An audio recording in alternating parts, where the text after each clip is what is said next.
Do you want to learn how to play Devastation Evoker? Well, today I can help you out with that by covering all that you need to know to start blasting in PvP as Devastation. We're going to go over stats, our gear, the talent tree for the Evoker and Devastation side, burst, our rotation, and how we can utilize our defensive abilities just a tad bit better than we are right now. Rusty.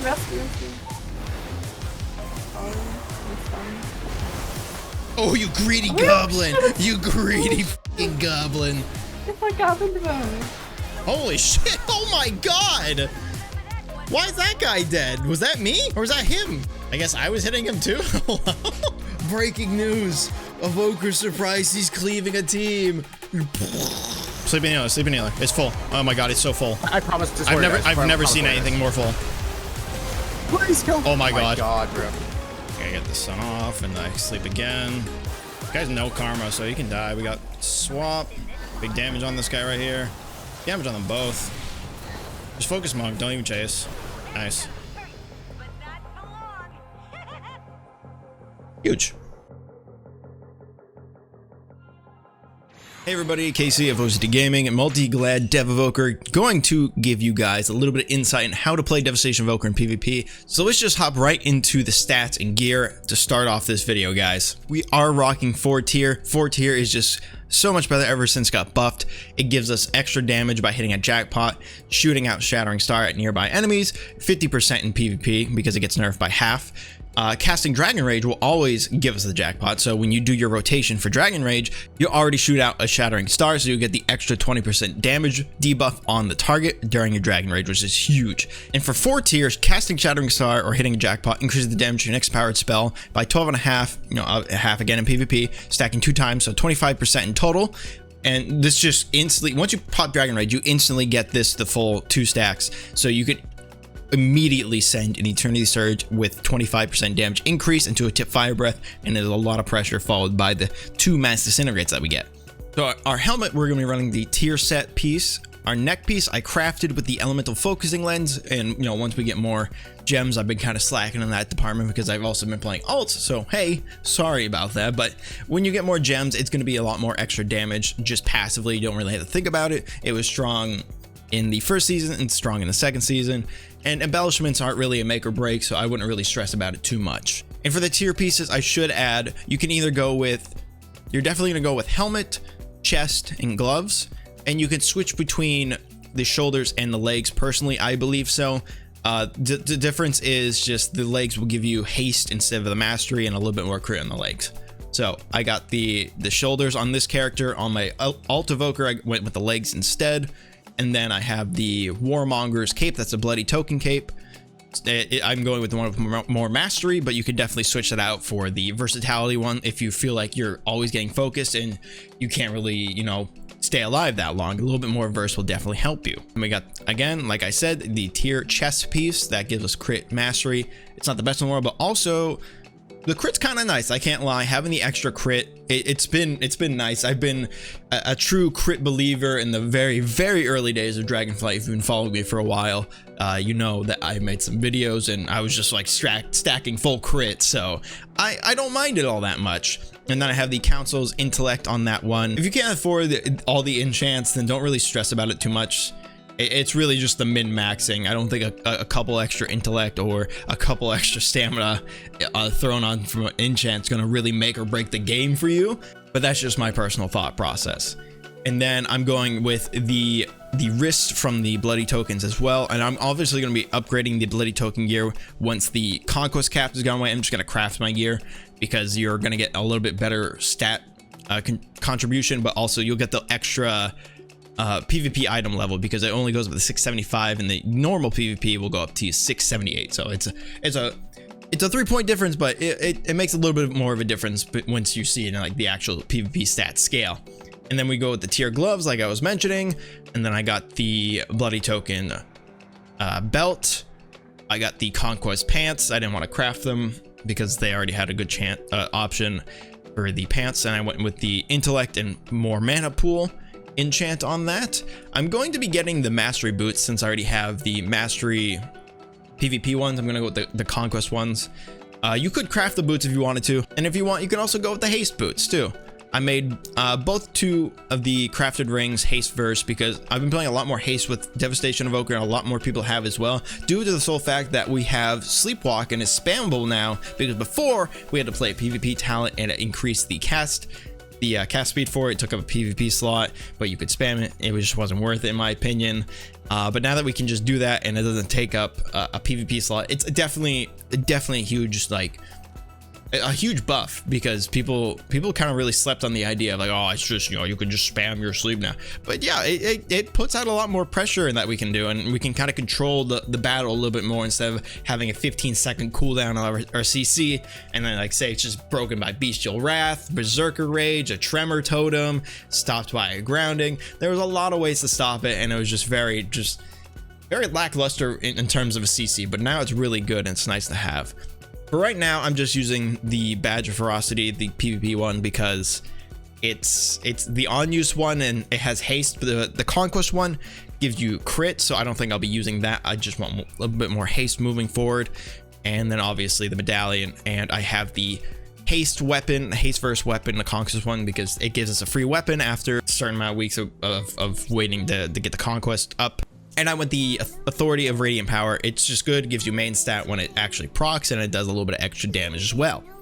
So that's everything when it comes to the gear. So these are the stats that we're running. We got 8% crit, 28% haste, 26% mastery, 24% verse. Not too terrible. I'm definitely liking a little bit more haste. I could go with a little bit more mastery. So you could probably replace the pants if you wanted to, but you know, having the 1.3 cast rate on our fear is really nice to have, and it feels a lot smoother in my opinion.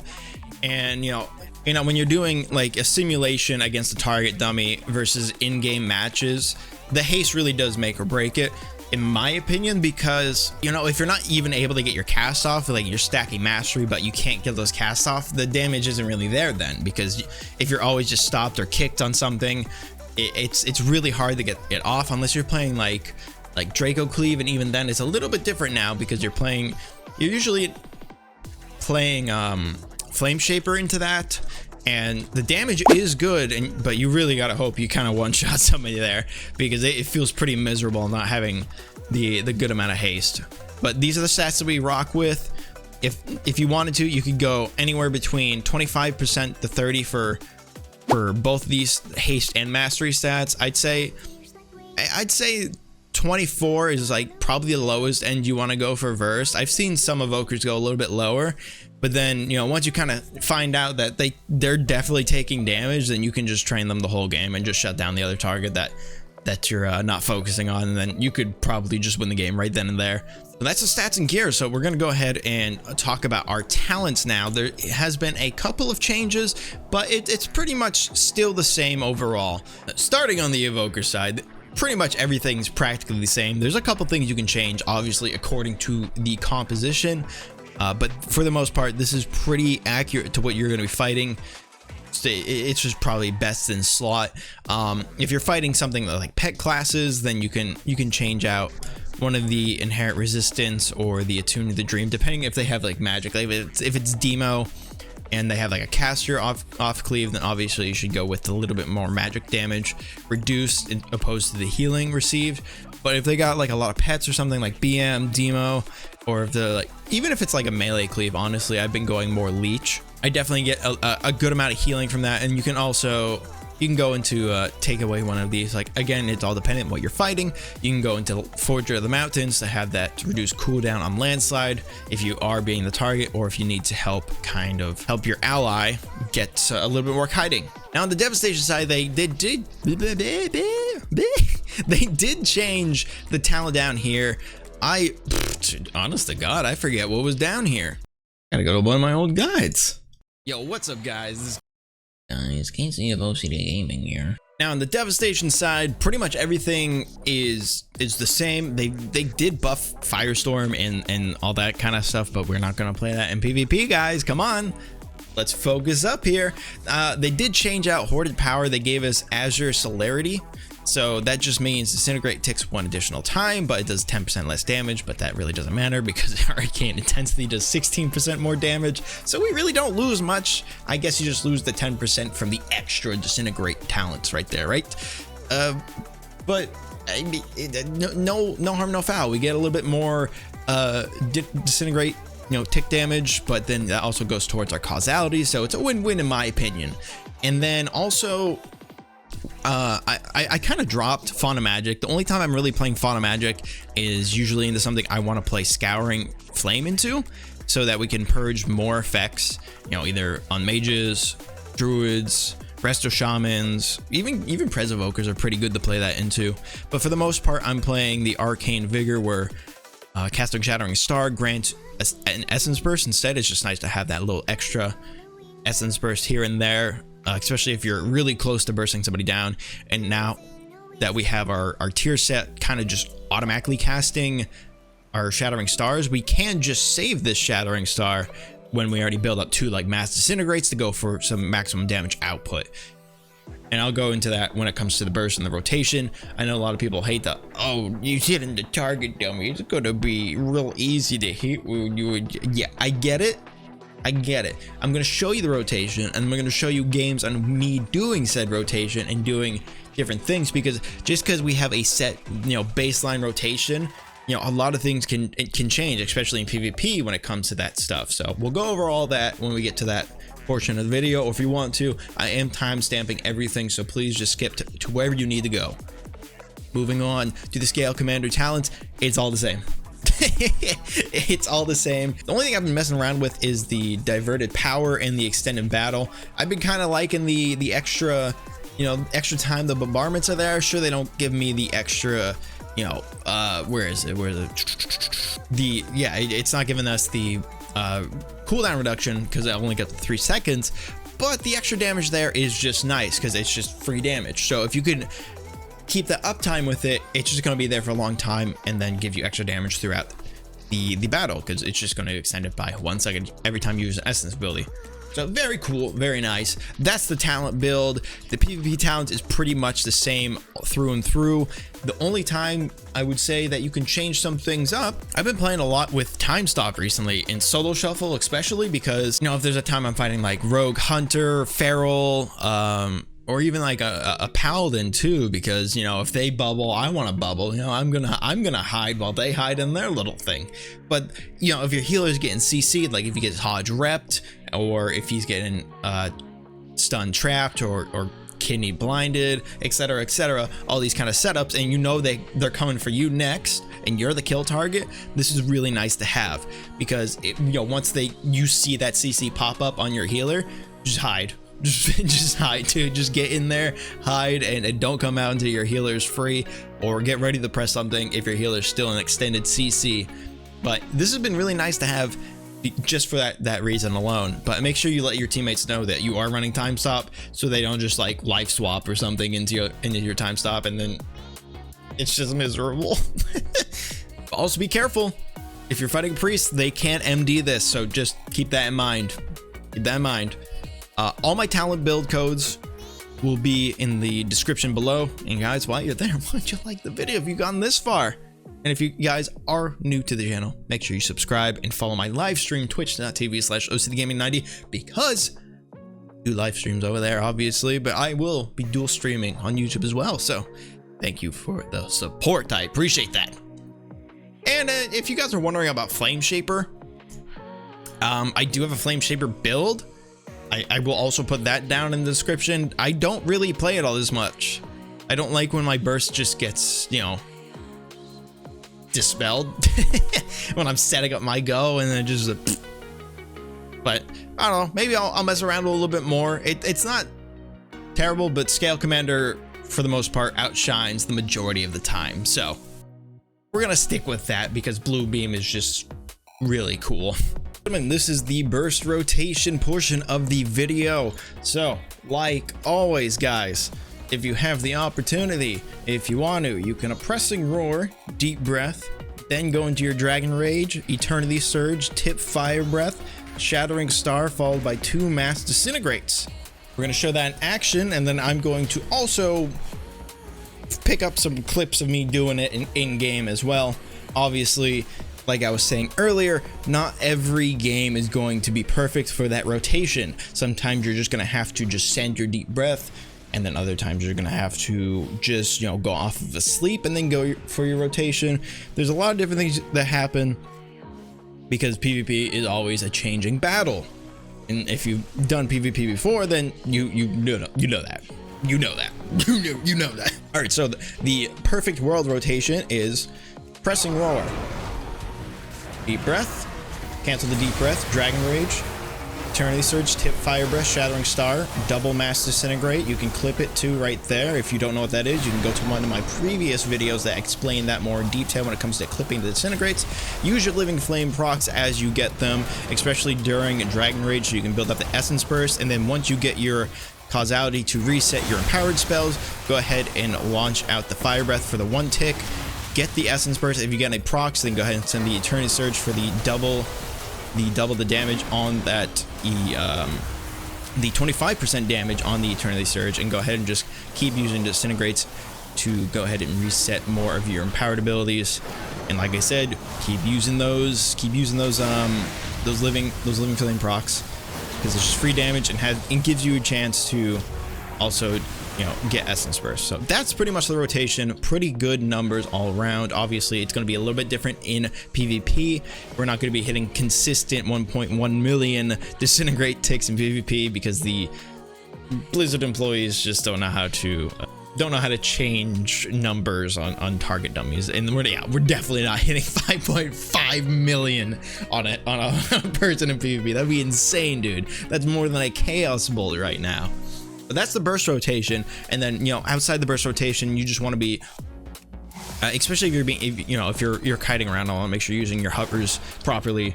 If you are able to, you can throw out some living flames. You can hard cast them if you want, but, you know, try to build up those essence bursts so you can just continually use your disintegrates, because that is the majority of your damage. And I think we all know that.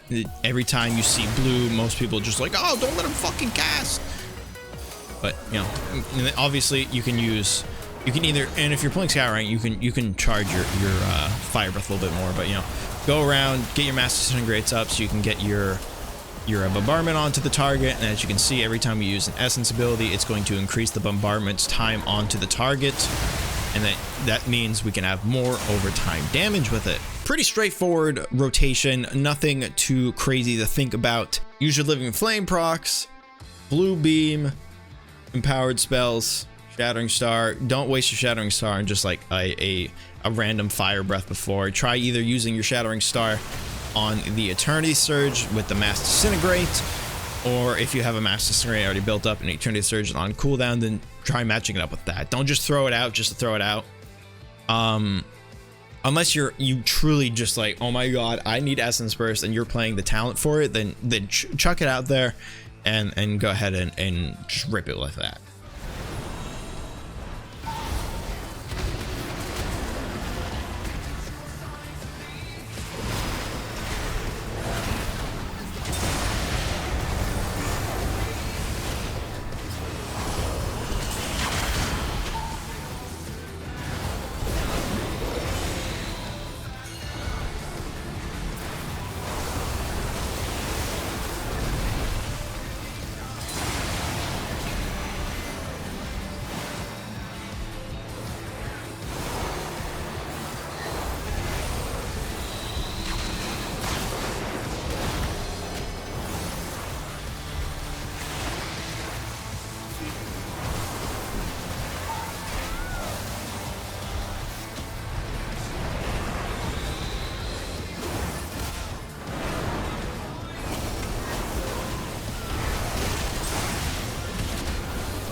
All right, when it comes to kiting, so that's the biggest strength of Devastation Evoker. And if you already know about how to play the class, then this section is not for you. But if you want to learn a little bit, then please stick around.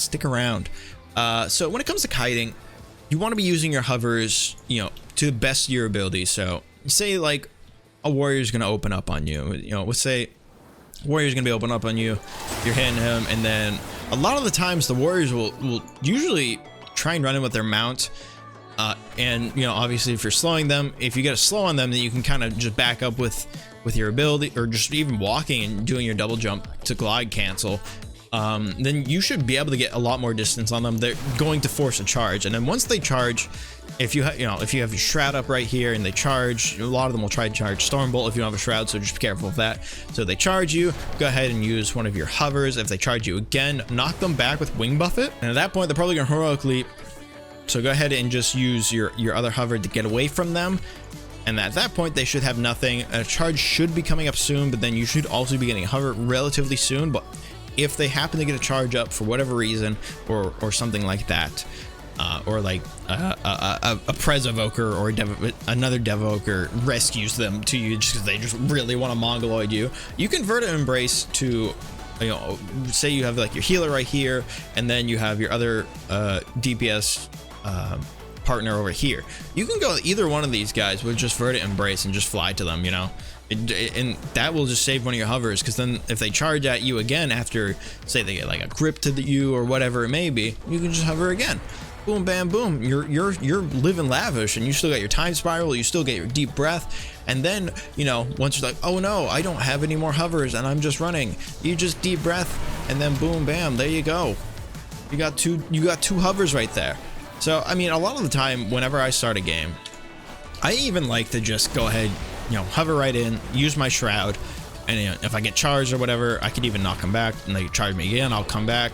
Because the way deep breath also works right now, it's very it's buggy ever since they added Scalecommander's like driving ability for it. It starts a little bit later than it should, and I'll build it up so I can show you guys. I did a YouTube short on this to talk about how busted it is, and just show the difference between the deep breath on, you know, the AUG Scalecommander opposed to the Devastation. So when I do this, deep breath usually would just immediately, as soon as I fly up in the air, it would immediately do the stun animation like as soon as it goes right there. But if you do it now, there's a delay, as you could see right there. I can even go back, slow it down for you guys and show there's a slight delay.